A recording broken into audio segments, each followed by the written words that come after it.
speaking of substations, so the thing, this isn't going away, and I just want to bring it back up again because I found some new information. I interviewed a scientist, Dr. Alexis Cowan, who's a That was a great. molecular biologist. Yeah. This was sent to me by someone else, and as we know, there were renovations done on this substation in 2014. It's officially called the Mission Substation. And when Jed talked about it a couple of days ago at Radio Row, he was just like, man, it's been there since 1988. What's the big deal? It didn't affect Jerry Rice. Well, the big deal is that it really was expanded in 2014. So I found an article written by the company that was contracted to expand it. And let's just look at it real quick. This is what it says. Silicon Valley Power Program Management and Construction Management Services. This came out in 2017, and they talk about all the different stuff that they've worked on. And then here's what they write here. The Mission Substation and 60 kV underground extension was the largest substation undertaken by Silicon Valley Power, with 3 transformers and 150-foot long switchgear, whatever that means. The 60 kV underground extension was installed along the maintenance road of California's Great America Park, which had to remain open during construction. Extensive coordination and diligent communication helped avoid conflicts. Adding to the pressure, the city council imposed a strict deadline on the project to coordinate with the completion of Levi Stadium, home to the NFL's 49ers. Harris worked with the city to pre-order long lead time material like switchgear and transformers in addition to the contractor. The Harris project lead coordinated with property owners, the project team, and the contractors for both the substation and the extension to ensure work stayed on track. I just want to point out, underground extension. There's all kind of stuff underground, which we can't even see. And so when Jed talked about it's the same thing since 1988, he knows that's not true. In addition, he knows that there was paperwork signed by 49ers before they moved to Levi's where they were bargaining with the city of Santa Clara to move the substation. It was going to cost $20 million, and they couldn't decide who should pay for it. No one paid for it, and they never moved it. And in 2014, they expanded it, and it's got a whole thing underground. So to me, like, the Niners have a big problem. Yeah, I mean, I don't know. I've seen like studies where the effects of the EMFs after certain distances like are super negligible.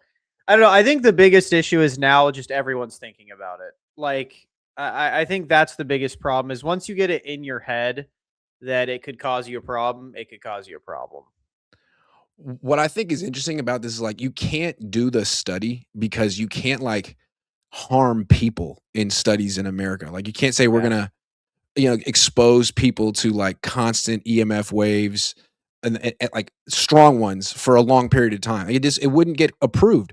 But the Niners are doing that right now with their football players. And the question is, what effect is it having? But we definitely know that they're exposed to large amounts of these EMF waves for long periods of time for a large period of the year. So I just think it's interesting. Like no one really knows for sure. The Niners are kind of conducting an illegal experiment an experiment that wouldn't get sanctioned, but they just happen to be there. And so they can do the world a service. They can do the science for everyone else and just move for a year and see what happens. I wouldn't be against it. It would cost them money, but I'm in favor of them spending money. There was one thing I saw. Hold on a second. There was one thing I saw because, like, what if they just like? Because I don't know. This thing is so insane.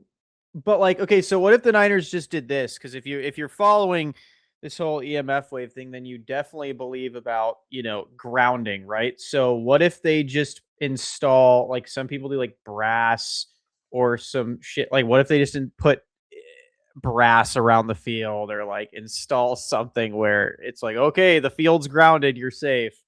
But like to me, given the fact that they're the most injured team in the league, like 10 years running, they're not really in a position to say what isn't causing the injuries because they don't know. That's what I'm saying. What if you do? If I was them, I'd just take the cheap route. Like, we're not moving. We'll just ground the field. There you go. It's grounded. Yeah, but what if it doesn't work and they keep getting injured?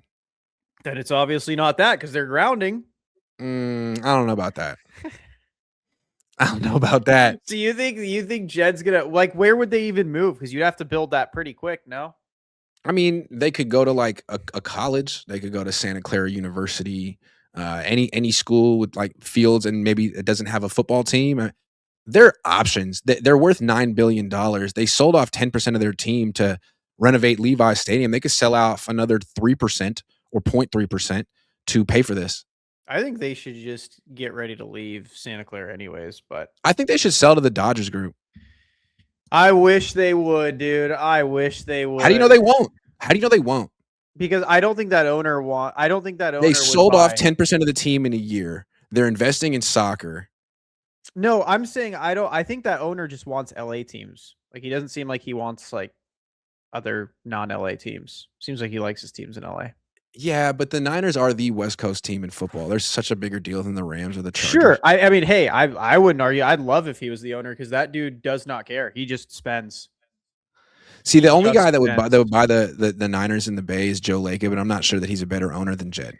I think they should sell this guy like Eddie DeBartolo. I think he'd be pretty good if they could get Yeah. him to If buy. only he could have had the team the last 26 years. Now he's 80. All right, so that's hey, look it up yourself. The Niners definitely renovated this thing in 2014 as a digital And footprint. listen to Grant's interview. They expanded it underground. Anyway, it's just hilarious that the Niners may have brought this problem onto themselves, and I don't see how they're gonna. Their current strategy is to deflect, which whether My or not this is assumption real. is they will. My assumption is they will practice at like Santa Clara University. They'll change it Oh because my goodness, no, they won't. They're not going to acknowledge this, dude. You don't know the they've Niners. been acknowledging it. Reluctantly, I bet you they do nothing differently. That's my official prediction. I bet They you do if nothing one differently. free agent that they want asks about it, they're moving. They're like, "Oh, we're going to be practicing here." I guarantee you, if it What if starts Bosa getting, asks about it? What if Christian asks about it? They don't I mean, care. I'm sure. Christian seems like he has been asking about it, and they haven't cared. But now that it's major news, I'm sure they'll be like, "Okay, we care. We care." Substation gate.